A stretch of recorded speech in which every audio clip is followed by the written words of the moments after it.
Hi, I'm Trais. And I'm Joanna Soloman. We're here today at the Gaydon Motor Heritage Centre with this beautiful XK8 Black Beauty, all 4-litre V8 engine, which is actually made just 20 minutes away from here. And she's mine. Ha, she wouldn't be all yours if it wasn't for 100 years of development. Right from the beginning, from the classic car right up until the present day car. We're here for the tax exempt day for the pre-1973 cars, and we cannot wait to go down and check the scene and check out what cars are down there. And she's all mine, literally mine. It's not a borrowed car from Jaguar, this car is mine.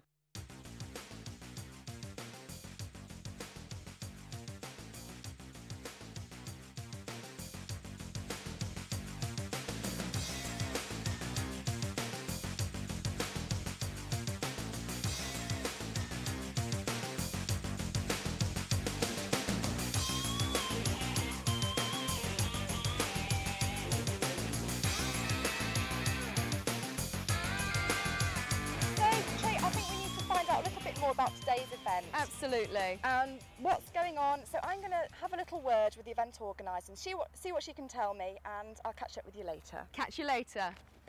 Pre-exempt cars are all to do with whether your car was registered before 1973. But what happens when your chassis was made before 1973 but it didn't actually get sold as a car until afterwards? They have archives here and experts that can help you trace your car and help save you pounds from the government. So I've managed to find Jane Roche, who is the event organiser for today.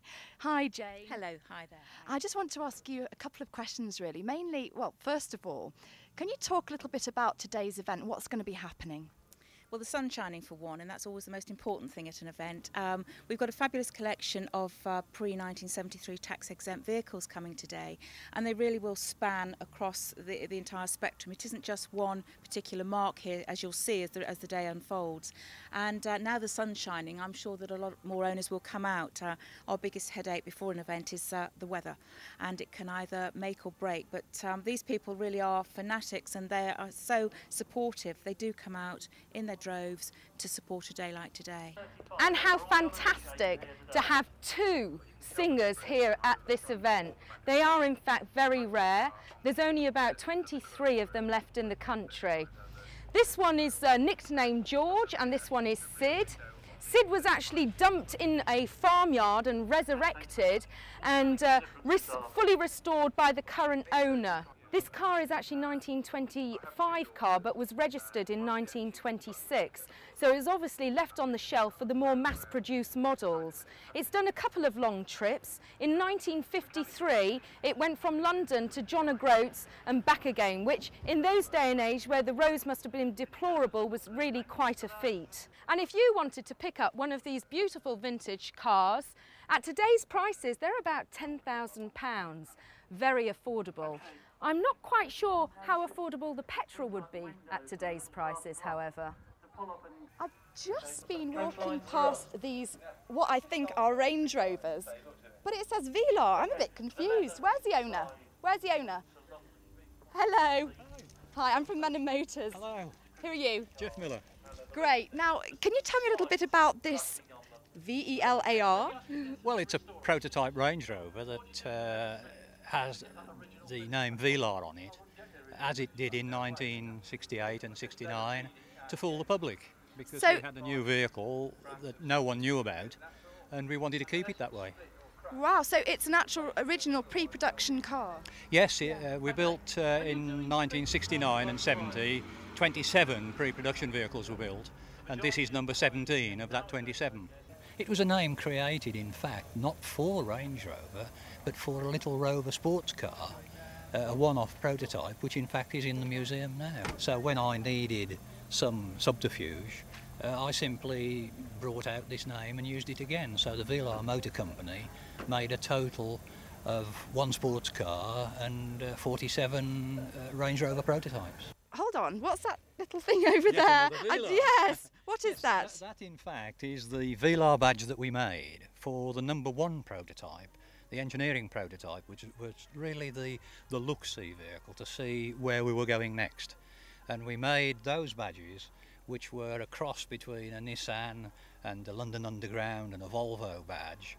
And two of these badges were made for the very first prototype in 1967. Wow. Would you mind lifting that up so we can just have a quick... It does look very much like an Underground. Let's have a look. Yes, this... Look at that. Fantastic. You better keep that safe. And we've found a woman driver, there's nothing like it. This is Jo Parr, and her husband used to work for the Route Group, which had something to do with Alpine, and let's find out a bit about that.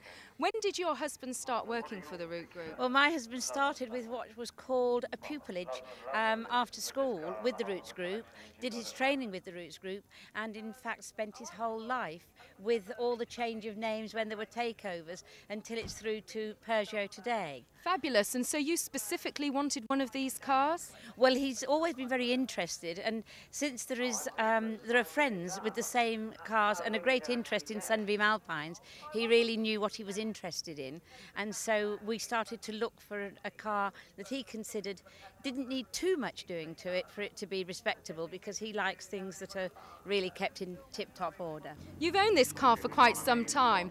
When it was actually picked up and they had to drive it back from the south of England, there was a number of problems, I believe. Can you tell our viewers something about that? Well, the first major problem was that I was told that it was my car, and I have to be very honest and say my husband's name is on the logbook, but it is my car, and that my husband drove it back because it needed loving, tender care, and we had to stop very regularly in lay-bys whilst it cooled down because it kept overheating. We've had an absolutely brilliant day, and there's been really a lot of interesting cars here, definitely. Now, out of all the cars, which one would you like to take home with you? Well, it's a hard choice, but I must say I do love the white Jag over there. It's absolutely stunning. What about you? What about you, I think for me it would have to be the Ferrari Dino. I did like that. So just you remember at home. You worship your modern cars with all its fantastic technology, but it all has a heritage. So from the Gaydon Heritage Motor Industry Trust, we say happy motoring and bye!